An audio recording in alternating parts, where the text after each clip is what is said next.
So, start na tayo guys, no? Ang pag-aaralan natin ngayon is bisection method.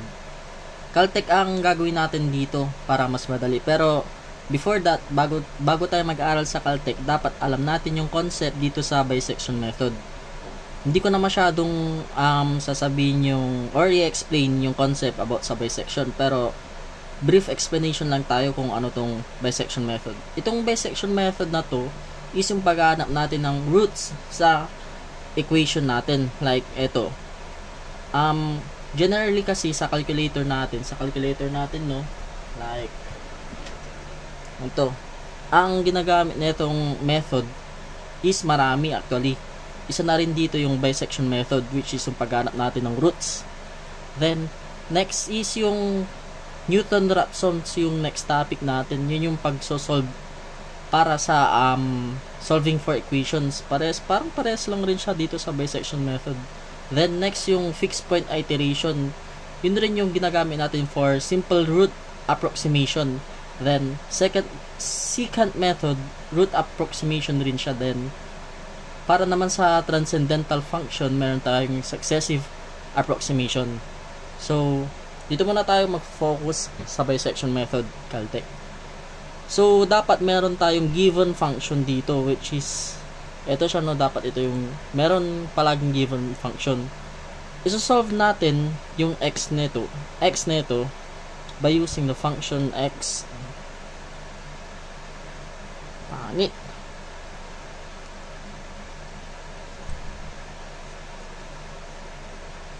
So, paano nga ba yung mangyayari dito? Sulat muna natin dito, no, x plus yan. Ang gagawin natin dito is i-multiply natin siya by x para matanggal tong nasa baba. For the whole equation, magkakaroon tayo x squared plus 10 is equals to 7x. Then transpose natin tong 7 sa kabilang equation, and ganito yung magiging final output natin, negative 7x plus 10 equals to 0. Ito yung magiging function natin.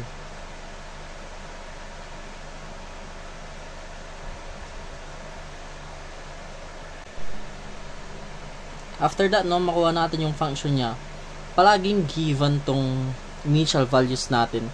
Kasi kapag di yan given, tas mag-assume ka ng value, pwedeng yung i-assume ng mga student is iba't iba. So, hindi siya magka-come up sa isang sagot, no? Mahirapan yung prof na mag-check. So, prof nyo rin yung magbibigay kung ano yung initial guess na gusto niya. Basta, bahala siya dyan.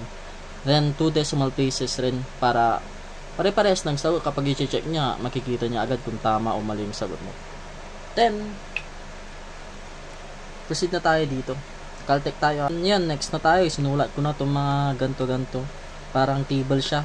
Tabular method ng paghanap natin. Then, you know, ang ilalagay natin sa x left tas x right natin is yung initial value natin, which is yung 1 and 3. So, lagyan na natin siya. First iteration natin to, no? 1 and 3. Then, after nyan, dito na papasok yung calculator techniques natin. So, gagawin natin, punta tayo sa spreadsheet. Ay lang, may nakalagay na value. Delete natin. Clear. Punta tayo sa spreadsheet din. Then, ganito siya, no? Ang ilalagay natin sa A is yung first value ng initial guess natin. This yung second value ng initial guess natin, which is 3. Then, sa C, ang ilalagay natin dito, wait lang, paano muna tayo pumunta sa equation ng C? So, punta kayo sa option ng calculator nyo. Option yung parang nandito ng class Swiss na 991 or 570 ES. Yun. Ang ilalagay natin sa formula, yung formula ng XMD, which is A1 plus B1 all over 2. Then sa range is C1 to C1 lang siya, kasi ang gusto lang natin na mangyari is yung X mid dito lang magaganap yung equation na nilagay natin dito lang mangyayari. Then yan, confirm tayo. Now, meron na tayong X mid, sulat na natin, no? Then next tayo, punta tayo dito sa pangalawang ano. Then ang next natin gagawin dito, punta ulit tayo sa option. fill formula. So, ang ilalagay naman natin na formula dito is itong function niya.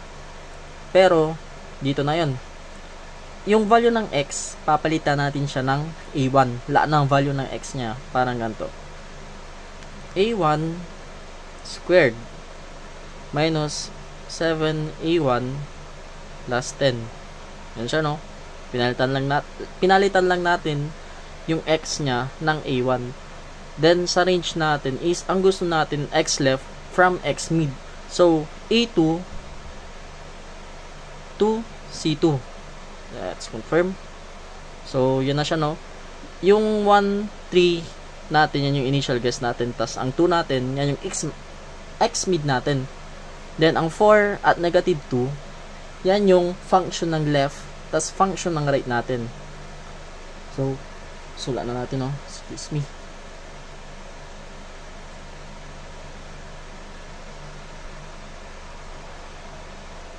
O nga, ano guys, no? 2, nag-positive siya, tas nag-0 na kagad yung dito. So, paano natin ma-check if tama ba yung nasagutan natin dito? So, go lang tayo sa equation. Polynomials tayo, no? Then, ito. Tas salpak natin yung function natin, which is x squared. So, 1 lang yan. Tas negative 7, then positive 10. Nakikita natin yung x1 natin is 5. Yan yung una nating sagot. Siguro nandito siya sa 4 and 7, no? Then, sa 1 and 3 natin, 2. Which is ito. So, therefore, nasa first iteration, ang answer natin. Ganun lang siya, guys. Then, proceed tayo, no? Sunod natin tong 4 and 7. So, sa pagsagot natin ng 4 and 7, ganun lang rin ulit yung process natin. Sulat natin sa x left yung 4, and sulat natin sa x right yung 7. Then, after nyan, alam na natin, no? Spreadsheet. Nakalagay na dyan yung tawag natin, yung equation natin. So, proceed na lang tayo, no? Lagyan natin 4, mali. 4 sa AB, A1, tas sa B1 naman natin is 7. Meron na siya, x mid, which is 5.5. Then, nakasalpak na rin natin sa calculator yung function natin, yung tawag dito.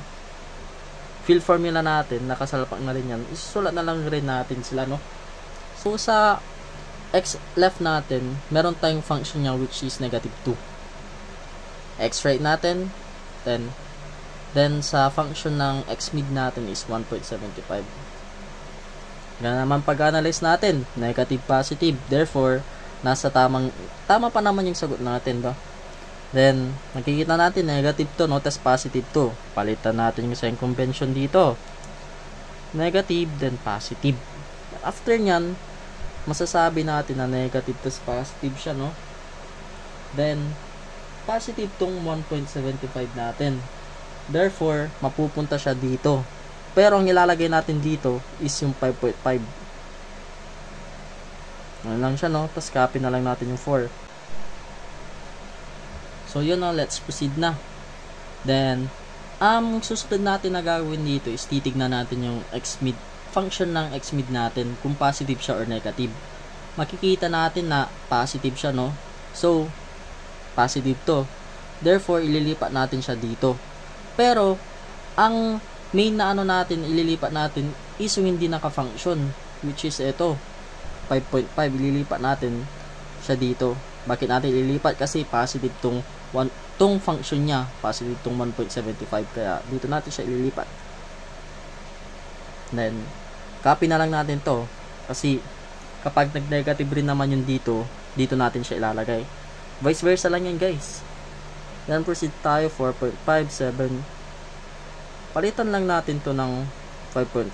Bakit? Kasi 4 plus 5.5. 4, 5.4. Excuse, 5.5. Then, wala na tayong ibang gagawin dyan. Palitan na lang yung value natin sa A tas B hanggang sa makuha natin yung tamang iteration. Then, yun, 5.5. Makikita natin, 4.75 na to. Then, yung function ng left mo is negative 2. Function ng right mo is 1.75.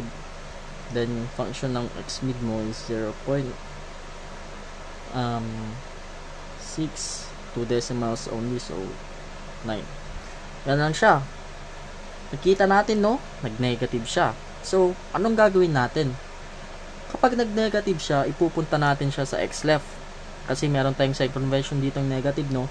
Kaso, ang ilalagay natin dito is yung x mid natin, which is tong 4.75. So, lagay na natin, no? 4.75.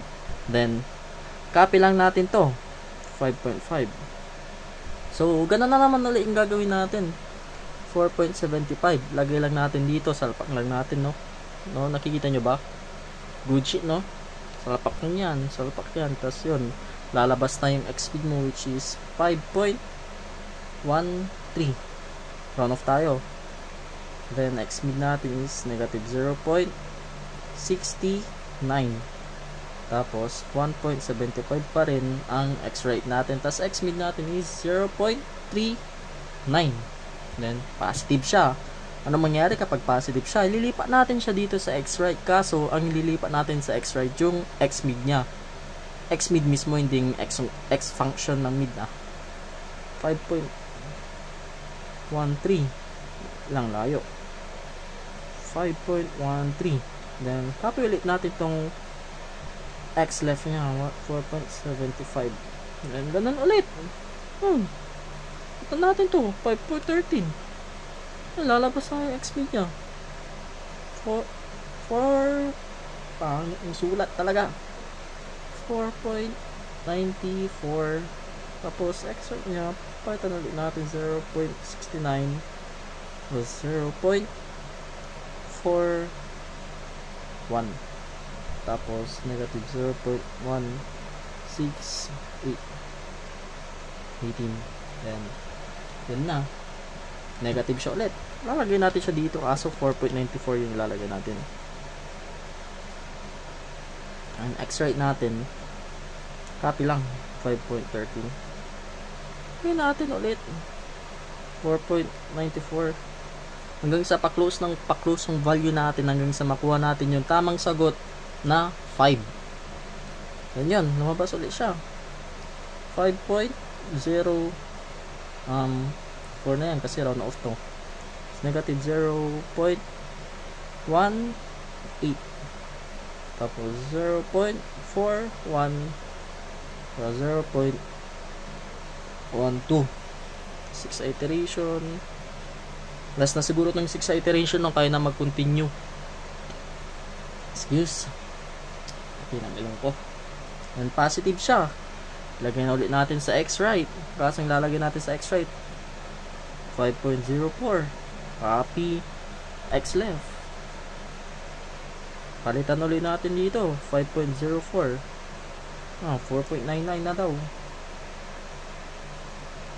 Tapos negative 0.18 pa rin. Tapos 0.12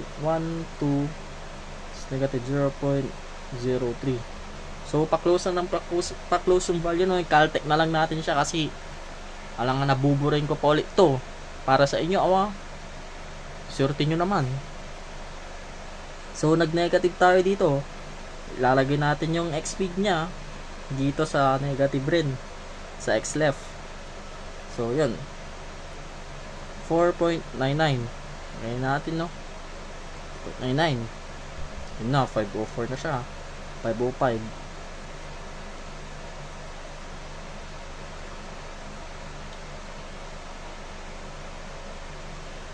Okay. 502. Negative ba siya? Dumilang ata. Ano to? Negative pala siya. Kala ko dumilang. Negative 0. Ibig sabihin negative dito 0. Tas 0.5. Therefore 0.05 positive. Pupunta siya sa x right. So 505 papatong nito. 505 to 5.05. Yun na siya. X left natin. Ganyan na lang siya, palitan na lang natin to. Therefore, positive to. Ililipat natin yung positive sa dito, 5.02. 5.5, 0.05, 0.03. Lapit na, no? Positive ulit to. Lagyan natin dito. Oh, ito na pala yung sagot. Hindi ko lang kung pang ilang iteration yun yung ginawa natin. Hindi ko na binilang eh. 1, 2, 3. Nag-add lang tayo ng tatlong iteration. 6, 7, 8, 9. 9 iteration siguro, no? Basta.